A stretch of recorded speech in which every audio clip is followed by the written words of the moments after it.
there ever is one constant in the Star Trek universe, it's that everything is constantly in flux. The realm in which Kirk, Spock, Picard, Sisko, and others exist is only a glimpse of the infinite universes that the Federation, and by extension Starfleet, inhabits. One of these universes, as equally as unique as the Prime, is that of the Avalon realm. This divergence would occur due to an extra-dimensional phenomena that tethers itself during the M5 incident. This change in the timeline would effectively make the Avalon Universe the multiverse hub, with the quote-unquote cosmic stream being present.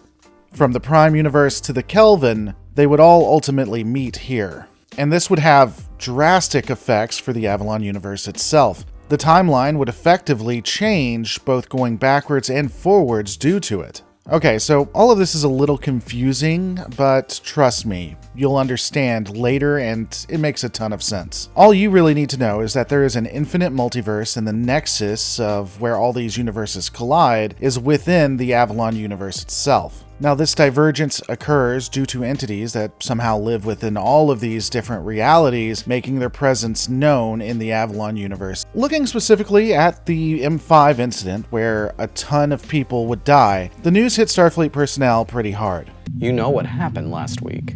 Yeah, but was it that serious? Over 500 people were killed last week when the M5 computer malfunctioned during that war game. Yeah, that's pretty serious. Okay, I'll make the command transition as easy as I can, sir. Okay, well, as hard as it would be if Gene Roddenberry himself was directing. I guess Joshua does look a little bit like Gene after all. Very, very similar. To be honest, it's kind of crazy to me that the officer just takes it in stride. Oh yeah, a tool that was going to revolutionize space exploration and the defense of the Federation turned on us and killed thousands. You know what I love? Replicated coffee. It's just fantastic. Regardless of the commander's stoicness, or perhaps because of it, he is deployed to the USS Excalibur, which had been nearly destroyed with all hands lost during the trials. Now, if you're interested in the USS Excalibur technical breakdown and how Avalon perfectly melds the original series with JJ Trek, you should check out the technical breakdowns on the Avalon Universe YouTube channel. The nuances, the comparisons, the humor, the extremely attractive narrator. Okay, it's a technical breakdown. Go check it out, it'll be in the links below.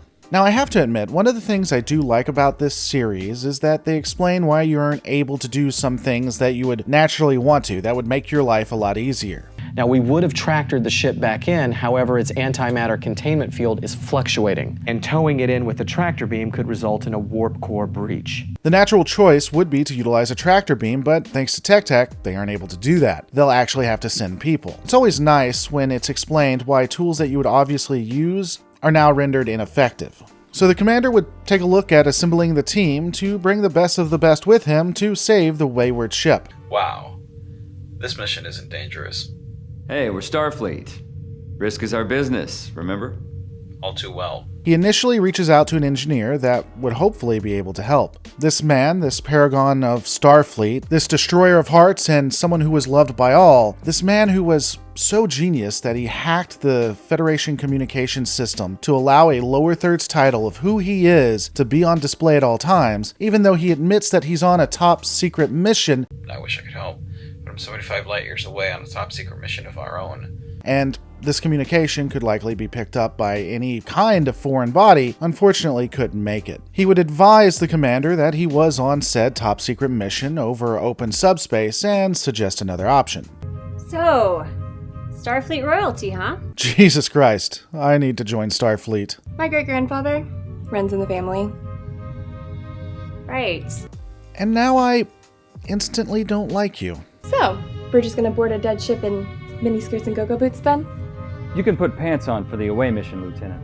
You shut your mouth, Commander. You shut your mouth and you never say that again. I've never wanted to see a gold shirt not make it back till now, but you've gotten me there, sir. Commander Derek Mason, Lieutenant Archer, and Lieutenant Beck make their way for the Excalibur after getting all of their supplies together. The small talk that they have shows that they are friends and that they have known each other. Well, at least Beckett and Mason. Archer appears to be someone who's new to the group. During this mission, they discuss their objective and have some small chit-chat. I had a friend on the Excalibur. A friend? An ex-boyfriend. Just because it didn't work out doesn't mean I stopped caring. Afraid you'll have to see his dead body?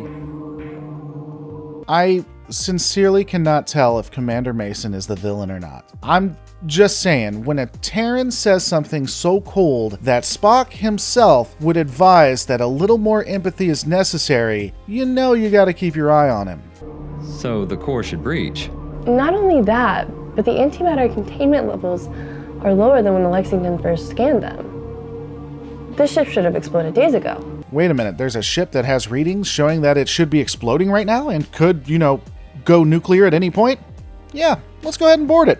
What could be the worst that happens? While I do make jokes, their mission is pretty clear, and they have to do this whether they want to or not. And the plan seems pretty clear. One crew member beams aboard the Excalibur, reroutes the system so that the others can come aboard. They try to determine what's going on and secure the vessel. And it's pretty easy with no chance of anything going wrong, so let's get to it.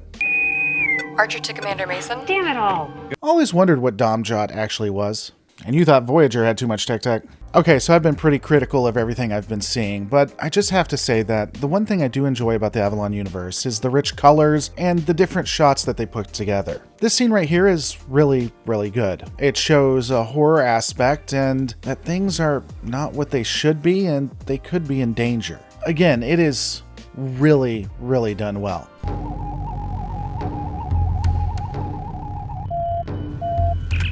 Yellow.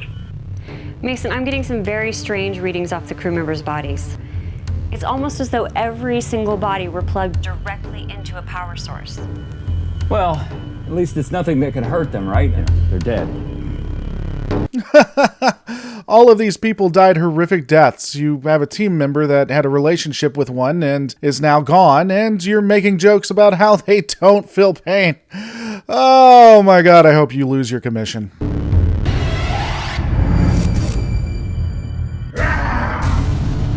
You know, one of the bravest things I love about the Avalon Universe is its acceptance and proof that there is a God. Because only a God would ensure that this man is instantly punished for, his callousness. It's a brave new world, Erwin.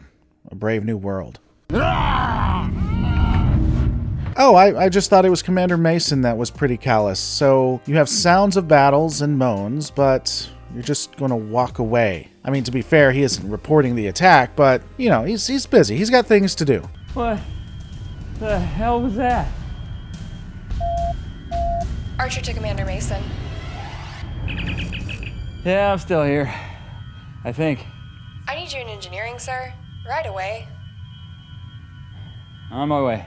And we now aren't telling them about the extremely dangerous zombies that are the crew of the USS Excalibur. For my money, the commander is a Tal Shiar plant helping to ensure most all competent officers are removed from command, which ultimately sees the fruition in the next generation.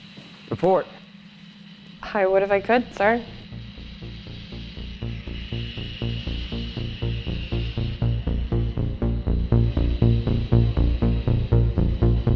The episode ends on the warp core feeding into something and them having no idea.